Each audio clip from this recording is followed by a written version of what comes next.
पिछले भाग में प्रश्न नंबर 1 से लेकर के प्रश्न नंबर 6 तक के सभी प्रश्नों को हल करके वीडियो अपलोड कर दिया गया है। यदि उस भाग का वीडियो आप नहीं देखे होंगे तो प्लेलिस्ट में वीडियो है, वहां से जाकर के वीडियो को देख सकते हैं। तो 6 का जो है प्रश्न नंबर 2 तक हल हुआ था। तो इस भाग में प्रश्न नंबर 6 के 3 से लेकर के आगे के सभी प्रश्नों को हल करके बताया जाएगा और आप सभी विद्यार्थी एक एक क्वेश्चन को हल करते चलिएगा। जहां आपको समझ में नहीं आएगा वहां तुरंत कमेंट करिएगा।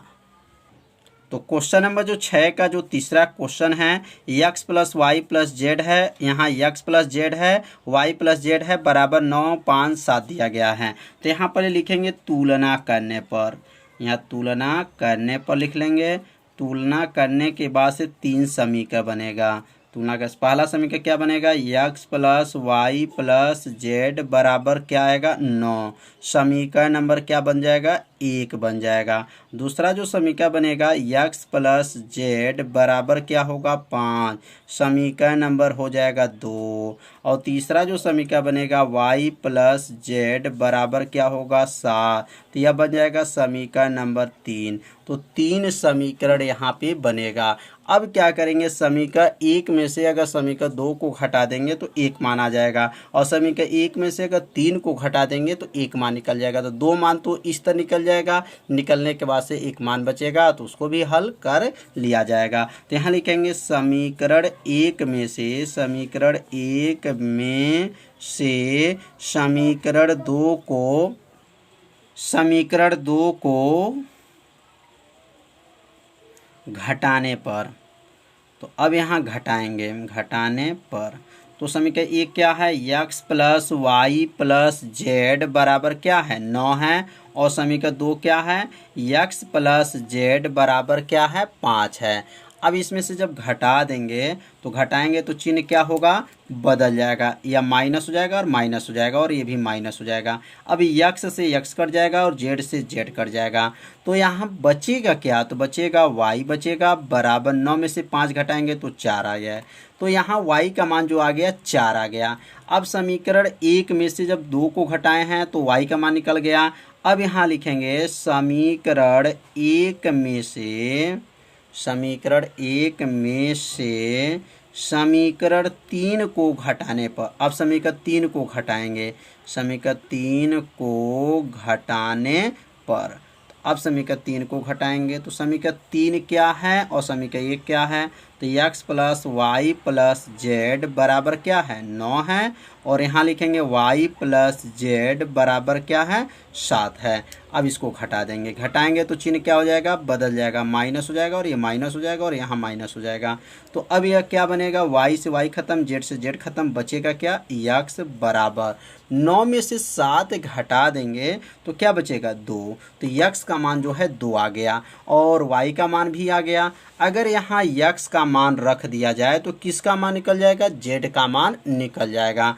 या इसमें जो है y का मान रख देंगे तो z का मान निकल जाएगा। तो यहाँ लिख लेंगे x बराबर क्या आया था 2, समीकरण 2 में रखने पर। अब समीकरण 2 में जब रखेंगे तो किसका मान निकल जाएगा, तो x का मान जो है निकल z का मान निकल जाएगा। तो समीकरण 2 क्या है, x प्लस जेड बराबर क्या है 5 है। अब x का मान जो है इसमें कितना है, तो x का मान यहाँ लिखेंगे 2 प्लस जेड बराबर 5। तो z बराबर 5 में से 2 घटा देंगे तो z का मान क्या आ गया 3 आ गया। तो यहाँ तीनों मान जो है निकल गया। तो यहाँ लिखेंगे अतः, यहाँ लिख लेंगे अतः x का मान क्या आया था, तो x का मान जो है 2 आया था। y का मान क्या आया था, तो y का मान 4 आया था और z का मान क्या आया था, तो 3 आया था। तो x का मान 2, y का मान 4 और z का मान जो है 3। तो समझ में आ गया होगा इसे कैसे सॉल्व किया गया। तो आप सभी विद्यार्थी अपने कॉपी में जरूर से नोट कीजिए, जिससे आपको अच्छे से समझ में आ जाएगा। तो अब सीखेंगे प्रश्न नंबर 7।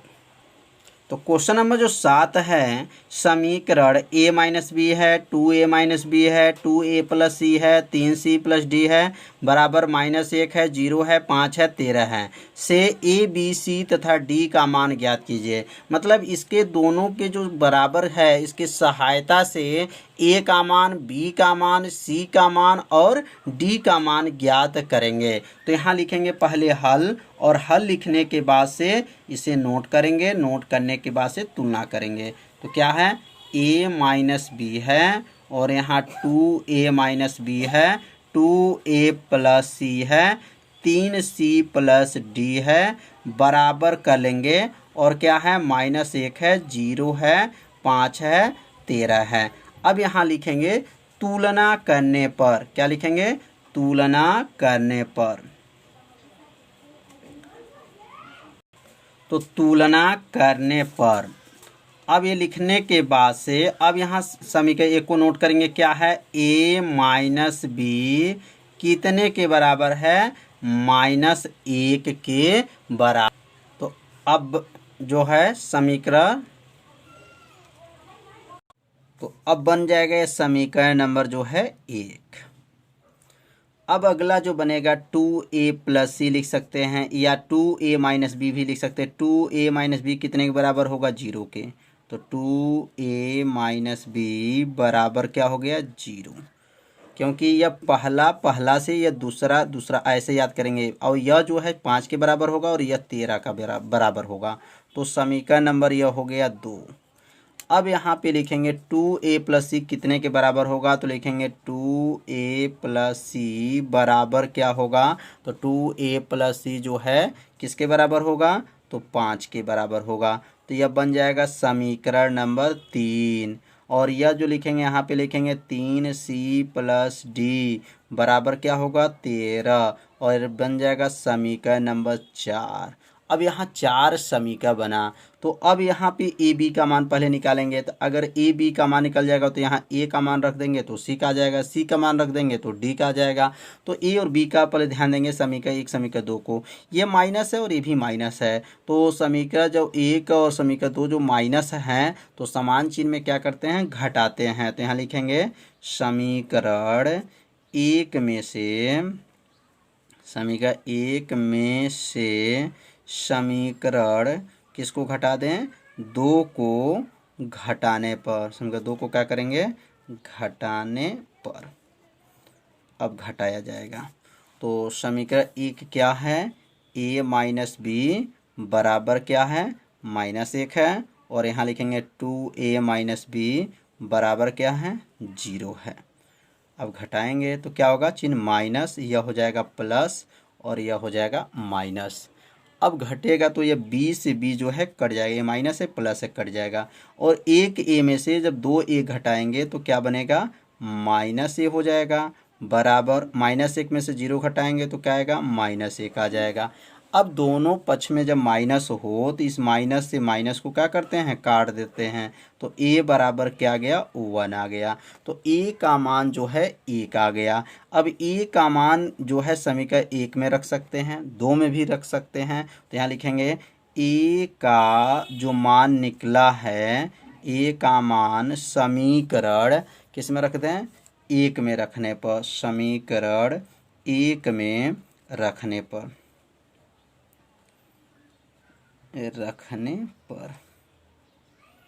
तो समीकरण 1 क्या है, a माइनस बी बराबर क्या है, -1 है। a का मान क्या है, 1 माइनस बी बराबर क्या है, -1 है। अब जो है 1 जब पक्षांतर करेंगे तो +1 है, पक्षांतर होगा तो -b बराबर -1 होगा, -b बराबर -2 हो जाएगा। माइनस से माइनस को क्या करेंगे, काट देंगे तो b बराबर क्या होगा, 2 हो जाएगा। तो b का मान जो है 2 आ गया। अब जब b का मान भी 2 आ गया, a का मान तो निकल गया, अब हमको निकालना है c का मान। तो c का मान निकालने के लिए क्या करेंगे, अब यहाँ पे ध्यान देंगे समीकरण में, अगर यहाँ a का मान रख दें तो किसका मान निकल जाएगा, c का आ जाएगा। और c का मान इसमें रख देंगे तो किसका मान आ जाएगा, d का आ जाएगा। तो अब यहाँ लिखेंगे नीचे कि a का मान जो है, a का मान समीकरण 3 में रखने पर, a का मान समीकरण किस में रखेंगे, 3 में रखने पर, समीकरण 3 में रखने पर। तो समीकरण 3 क्या है? समीकरण 3 क्या था? तो 2a प्लस सी बराबर क्या है? 5 है। अब मान रखेंगे 2 गुणे a का मान 1 है प्लस सी बराबर क्या है? 5 है। 2 एक नम 2 प्लस सी बराबर क्या है? 5 है। 2 को जब पक्षांतर कर लेंगे तो c बराबर क्या होगा? 5 माइनस 2। तो c बराबर क्या आ गया? 3 आ गया। तो c का मान जो है 3 आ गया। कितना आसान है। अब c का मान जब निकल गया तो c का मान किसी भी समीकरण में रखेंगे, मतलब c का मान समीकरण 4 में रखेंगे। किसी भी समीकरण में नहीं रखा पाएगा क्योंकि जो d निकालना है सिर्फ 4 वाले समीकरण में है। तो यहाँ लिखेंगे c का मान जो निकला है वह समीकरण 4 में रखेंगे। किस में रखेंगे? समीकरण 4 में रखने पर, क्योंकि 4 में ही d है तो 4 में रखने पर। तो जब 4 जो समीकरण क्या है? समीकरण 4 क्या है? तो समीकरण 4 जो है 3c प्लस डी बराबर क्या है? 13 है। तो अब यहाँ मान रखेंगे तो 3 गुणे c का मान 3 प्लस डी बराबर क्या है? 13 है। 3 त्रिकी 9 होगा। 9 को जब पक्षांतर कर देंगे तो 9 को जब पक्षांतर करेंगे तो 13 में से किसको घटा देंगे? 13 में से 9 घट जाएगा तो d बराबर क्या आ गया? 4 आ गया। तो d का मान जो है 4 आ गया। कितना आसान है ये भी। तो d का मान 4 आ गया। तो अब यहाँ लिख सकते हैं लास्ट लाइन में, यहाँ पे यहाँ जगह नहीं है, थोड़ा नीचे जो है जगह नहीं है तो इसलिए यहाँ पे लिख सकते हैं अतः a का मान क्या आया था? तो a का मान 1 आया था। b का मान क्या आया था? 2 आया था। c का मान क्या आया था? तो c का मान 3 आया था। और d का मान क्या आया था? 4 आया था। तो यहाँ लिख सकते हैं a का मान 1 और b का मान जो है 2 है और c का मान 3 है और d का मान क्या है? 4 है। तो आप सभी विद्यार्थी इसके नीचे लिखिएगा, यहाँ जगह न होने की वजह से हम यहाँ पे लिखे हैं। तो अब अगला जो प्रश्न है 8 समझेंगे। तो प्रश्न नंबर 8 है a बराबर कोष्टक में दिया गया aij m गुणे n एक वर्ग आव्यूह है यदि। तो यहाँ पे 4 ऑप्शन दिया गया है। तो 4 ऑप्शन में से कौन से ऑप्शन जो है सही है? तो वर्ग आव्यूह किसे कहते हैं पहले इसके बारे में समझेंगे, जिसमें पंक्तियों की संख्या और स्तंभों की संख्या आपस में क्या हो? बराबर होते हैं, उसे वर्ग आव्यूह कहते हैं। तो वर्ग आव्यूह में यम का मान और यन का मान दोनों आपस में क्या होते हैं? बराबर होते हैं। तो इसमें बराबर कहाँ पे है? देखिए यम बराबर यन, तो इसमें जो है पंक्तियों की संख्या और स्तंभों की संख्या आपस में क्या होते हैं? बराबर होते हैं। तो इसमें विकल्प जो है यहाँ लिख देंगे, विकल्प जो है तीसरा जो है, यहाँ तीसरा जो है सही है। तीसरा क्या सही है? यम बराबर यन होगा। क्यों? क्योंकि वर्ग आव्यूह में यम का मतलब पंक्तियों की संख्या और यन का मतलब स्तंभों की संख्या आपस में क्या होते हैं? बराबर होते हैं। तो इसलिए विकल्प जो है तीसरा सही होगा। तो समझ में आ गया होगा कि प्रश्न नंबर 8 जो है वर्ग आव्यूह का मतलब कौन से ऑप्शन सही है। तो अब सीखेंगे प्रश्न नंबर 9। तो प्रश्न नंबर 9 है x तथा y के प्रदत्त किन मानों के लिए आव्यूहों के निम्नलिखित युग्म समान हैं। तो यह क्वेश्चन दिया गया है और यहाँ पे जो है 4 विकल्प दिए गए हैं। तो आप सभी विद्यार्थी पहले इस क्वेश्चन को यहाँ पे नोट कर लेंगे और नोट करके जब सॉल्व करेंगे तो इस 4 ऑप्शन में से कौन से ऑप्शन सही होंगे जब हल करने पर पता चल जाएगा। तो यहाँ लिखेंगे पहले हल, और हल करने के बाद से यहाँ पहले नोट करेंगे 3x प्लस क्या है? 7 है, y प्लस 1 है, यहाँ पे 5 है, 2 माइनस 3x है, कोष्टक बंद कर देंगे और उसके बाद से यहाँ बराबर करेंगे और यहाँ लिखेंगे 0 8 y माइनस 2 4। अब यहाँ कुछ लिखने के बाद से लिखेंगे तुलना करने पर। अब यहाँ तुलना जब करेंगे, तुलना करने पर तो यहाँ पे जो है 3x प्लस 7 कितने के बराबर है? 0 के। तो 3x प्लस 7 बराबर क्या हो जाएगा? 0 होगा। 7 को पक्षांतर करेंगे तो 3x बराबर -7। तो x बराबर क्या होगा? -7 बटा क्या हो जाएगा? -7 बटा जो है 3 हो जाएगा। अब इसमें देखेंगे x का मान जो है -7/3 है, तो इसमें 4 विकल्प में देखेंगे x का मान जो है -7/3 जो है नहीं है। देखिए इसमें मान नहीं दिया गया है। तो जब नहीं है और यहाँ पे एक x का मान और भी निकल जाएगा, तो यहाँ जब तुलना करेंगे 2 - 3x कितने के बराबर होगा, तो यहाँ लिखेंगे 2 - 3x जो है कितने के बराबर होगा, 4 के बराबर होगा। तो यहाँ लिखेंगे 2 - 3x बराबर क्या होगा, 4। 2 को पक्षांतर करेंगे, -3x बराबर 4 - 2, तो -3x बराबर 2 होगा। तो x बराबर जो है 2/-3। तो यहाँ देखिए यहाँ पे -2/3 है, लेकिन x का मान जो है यहाँ पे 2 निकल गया है। तो x का मान जब 2 निकल गया है और यहाँ x का मान जो है एक ही निकला हुआ -2/3 है, तो यहाँ जो x का मान जब 2 निकलने की वजह से ज्ञात करना संभव नहीं है। इसमें विकल्प कौन सही होगा, बी ऑप्शन जो होगा सही होगा। क्यों बी ऑप्शन सही होगा, क्योंकि इसमें जो है x का मान 2 निकला हुआ है। तो इसमें लिखेंगे जो ऑप्शन बी होगा, यहाँ बी ऑप्शन लिख लेंगे बी, और बी में क्या है, ज्ञात करना क्या है, संभव नहीं है।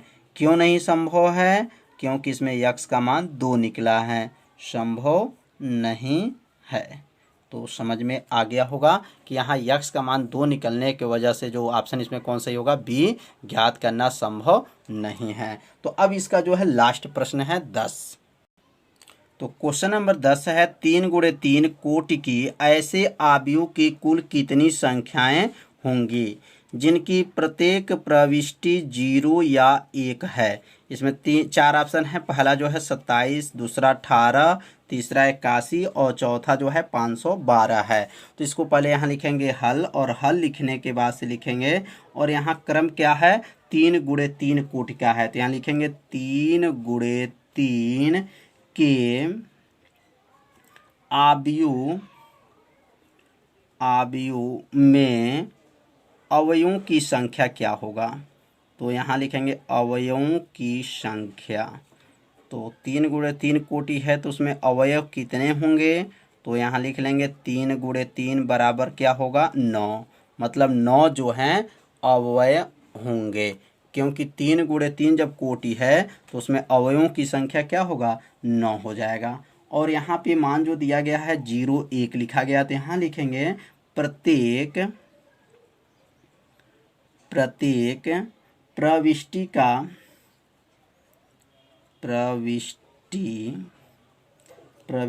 का मान, प्रत्येक प्रविष्टि का मान क्या है, 0 या क्या है, 1 है। क्वेश्चन में दिया गया है 0 या क्या है, 1 है। तो यहाँ प्रविष्टियों की, यहाँ लिख देंगे कुल प्रविष्टियों की संख्या क्या होगा, तो कुल प्रविष्टियों की संख्या, कुल प्रविष्टियों की संख्या। तो यहाँ कुल प्रविष्टियों की संख्या कितना है, तो यहाँ कुल प्रविष्टियों की संख्या जो है 0 और 1 मिला करके कितना हुआ, 2। मतलब संख्या यहाँ कितनी है, तो यहाँ 2 संख्या है। पहला संख्या 0, दूसरा संख्या 1 है, टोटल 2 हो जाएगा। तो आव्यूहों की संख्या क्या होगा, तो यहाँ लिख लेंगे आव्यूहों की संख्या, आव्यूहों की संख्या बराबर क्या आएगा, तो यहाँ लिखेंगे आव्यूह संख्या, यहाँ कितना था, 9 है, 9 का पावर यहाँ 9 आया है, और यहाँ प्रविष्टियों की संख्या क्या था, 2 है। तो मतलब 2 का पावर क्या हो जाएगा, 9 हो जाएगा। तो 2 का पावर का 9 का मतलब क्या हो जाएगा, 2 का गुणा 9 बार करेंगे, 2 × 2 × 2 × 2 × 1 2 3 4, 4 हो गया, 5 6 7 8 9, 9 बार जब गुणा करेंगे तो गुणा करने पर क्या आएगा, 512 आ जाएगा। जब 512 आ जाएगा तो विकल्प कौन सा सही होगा, विकल्प जो है डी क्या होगा, 512 सही होगा। तो यहाँ पे ध्यान देंगे, यहाँ कुल प्रविष्टियों की संख्या 2 है और अवयवों की संख्या क्या है, 9 है। तो 2 का पावर जो है 9, तो यहाँ 2 का पावर जब 9 का मतलब 2 का गुणा जो है 9 बार करेंगे तो 512 आ जाएगा। तो यही इसका क्या हो जाएगा, आंसर हो जाएगा। तो यह प्रश्नावली 3.1 जो है समाप्त हो गया, और आप सभी विद्यार्थी से अपने कॉपी में नोट करते चलिए। तो कल के अभ्यास जो बनेगा 3.2 के बारे में बताया जाएगा। तो यदि मेरे चैनल पर आप पहली बार आए होंगे तो मेरे चैनल को सब्सक्राइब और घंटी दबाना मत भूलिएगा, क्योंकि आपके लिए ही यह लाइव क्लास चलाया जा रहा है। तो मिलते हैं अगले भाग में, तब तक के लिए सभी विद्यार्थियों को नमस्कार।